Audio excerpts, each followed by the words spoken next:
విద్యార్థుల జీవితాలతో చెలగాటమాడుతోంది ఏపీ విద్యాశాఖ. ప్రతిభ కలిగిన ఇంటర్ విద్యార్థులు కూడా ఫెయిల్ అయినట్టు తప్పుడు ఫలితాలు ప్రకటిస్తోంది. గుంటూరు జిల్లా మంగళగిరి మండలం నూతక్కి గ్రామానికి చెందిన కర్లపూడి కావ్యకు ఇంటర్ సెకండ్ ఇయర్ అన్ని సబ్జెక్టుల్లో మంచి మార్పులు వచ్చాయి.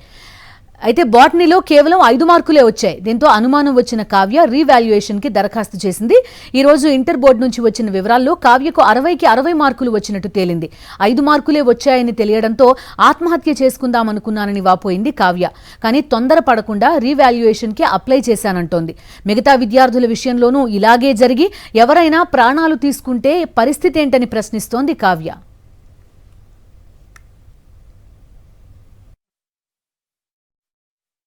నేను ఇంటర్ సెకండ్ ఇయర్ ఎగ్జామ్స్ రాశాను.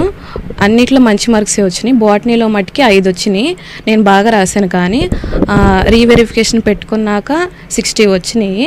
నాకు జరిగింది ఇలా ఎవరికి జరగకూడదు.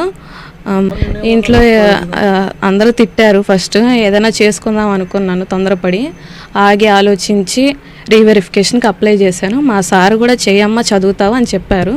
నాకు జరిగినట్టే ఎవరికి జరగకూడదు. ఇప్పుడన్నా స్ట్రిక్ట్గా పేపర్ కరెక్షన్ చేసేటప్పుడు ఉండండి. పేపర్ దిద్దే వాళ్ళు చూసుకొని దిద్దండి. ఎందుకంటే నేను కట్టగలిగాను కాబట్టి రీవెరిఫికేషన్ కట్టాను. కట్టని వాళ్ళు ఉంటే ఏదైనా చేసుకుంటే తర్వాత ఫ్యామిలీ ఇబ్బంది పడతారు కదా. మొదట 5 మార్కులు వస్తే రీవాల్యుయేషన్ తర్వాత 60కి 60 మార్కులు వచ్చాయి కావ్యకి. అయితే ఇది కేవలం కావ్య ఒక్కరి సమస్యే కాదు. మా కరెస్పాండెంట్ అశోక్ జాయిన్ అవుతున్నారు, పూర్తి డీటెయిల్స్ అందిస్తారు. అశోక్ చెప్పండి, ఒకసారి 10th వాల్యుయేషన్లో ఇబ్బందులు, మరొకసారి ఇంటర్ వాల్యుయేషన్లో ఇబ్బందులు. తరచుగా జరుగుతున్న పరిస్థితి. నష్ట నివారణ చర్యలు తీసుకోవడం తప్పితే మిగతా ఒక స్ట్రిక్ట్ పాలసీ అనేది లేకుండా పోయింది.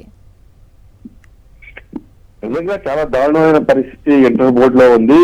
సాక్షాత్తు విద్యాశాఖ మంత్రి నారా లోకేష్ ప్రాతినిధ్యం వహిస్తున్న ఈ నియోజకవర్గంలోనే దుగ్గిరాల మండలం చిలూరుకు చెందిన కర్లపూడి కావ్య సెకండ్ ఇయర్ చదువుతుంది. బాటనీలో ఇంటర్ సెకండ్ ఇయర్ చదువుతుంది. అయితే బాగా చదువుతుంది. అయితే బాటనీలో 5 మార్కులు వచ్చాయి.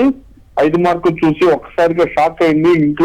ఇంట్లో పెద్దలు కూడా మందలించారు. అయితే కావ్య మాత్రం ఖచ్చితంగా నేను ఆ పేపర్ మొత్తం ప్రశ్నలు ఏవైతే ప్రశ్నలు ఉన్నాయో వాటన్నిటికీ ఖచ్చితమైన సమాచారం రాశాను. ఖచ్చితంగా ఈ మార్కులు నావి కాదు అని చెప్పడంతో వెంటనే రీవాల్యుయేషన్ కు దరఖాస్తు చేసుకుంది. రీవాల్యుయేషన్ కు దరఖాస్తు చేసుకుంటే 60కి 60 మార్కులు వచ్చాయి.